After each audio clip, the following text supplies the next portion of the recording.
In yesterday's meditation, you introduced a concept with a very fancy name. Could you say the name, because I don't remember it? Ajātivāda and Vivartavāda. I very rarely use Sanskrit terms, as you know, but I wanted to, because I wanted to relate what I'm saying to some of you I know who have studied the classical Advaita tradition. But yeah, Ajātivāda and Vivartavāda. Ajātivāda is a very a concept that we very rarely hear about. It's the contention that nothing exists or even seems to exist. Whereas, you understand when I say nothing exists, nothing really stands out from the background of being with its own independent existence. Ajātivāda, nothing exists or even seems to exist, whereas Vivartavāda, in reality nothing exists, but the world does seem to exist. And that is the level on which most teachings, or the highest teachings, usually take place. So when you say that, the first thing you said. Well, that's what yesterday's meditation and to an extent this morning's meditation, but particularly yesterday's meditation was, I was trying to somehow make sense of this, of what seems to be a complete contradiction with our experience. How can one say that from the highest point of view, not only that nothing exists, that makes sense, nothing stands out from God's infinite being with its own independent existence. I think most, if not all of us, understand that is not a denial of appearances. Okay, this is all an appearance, but what is it an appearance of? Infinite consciousness or God's infinite being. I think we're okay with that. But then to suggest that nothing even appears, well, no, what are we experiencing now? How can one say that from the highest point of view nothing even appears to exist when that obviously contradicts our current experience? So do we say that Gaudapada, the writer of the Mandukya Upanishad, Ramana Maharshi, the Buddha, they were all wrong? No. So how can we make sense of this statement? So that's why I tried to suggest that from the infinite's point of view, and if the infinite is all there really is, then its point of view must be the only real point of view.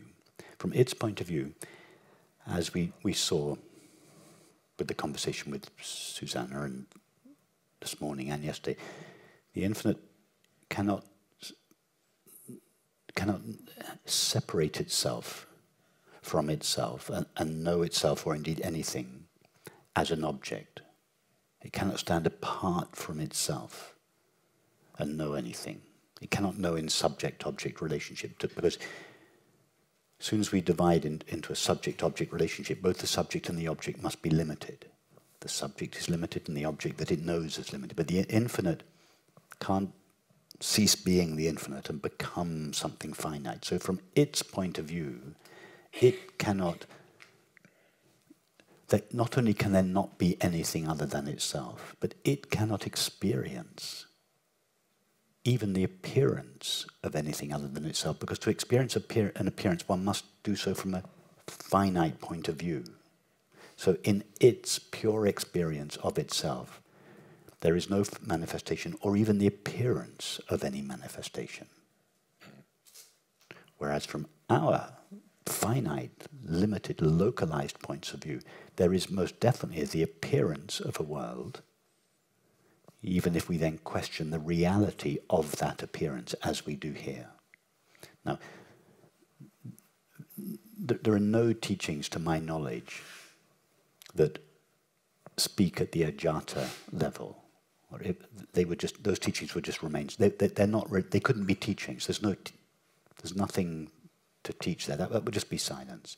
So, the highest teachings that we know of, the top of the mountain teachings, are actually one step down from Ajāta. The highest teachings the teachings that, for instance, that we share here, admit that there is the appearance of a world. Why? Because that is our undeniable experience. So we start with the way experience seems to be. I seem to be a separate self, localized and limited to the body, and there does seem to be a world outside of myself, made out of something other than myself. So that's where we start. In terms of teaching, it's the highest teaching, although there is this understanding that is off the top of the mountain, which is never spoken of, because it's out of reach, in a way. So what I don't understand, Rupert, isn't the Ajāta level what you help us experience every single time you take us back to that place during an exercise? That's true, yes. Because whenever you ask us, like, go to the experience of being, yes, and we report back what we experience, we yes, do not experience 10,000 things. That's right. That's the level we go to, yes. So that's the blind spot. But isn't that just the core of the teaching? Why is it some sort of obscure, fancy schmancy name when it's just the... Well, all Sanskrit names are fancy for English-speaking people. It's because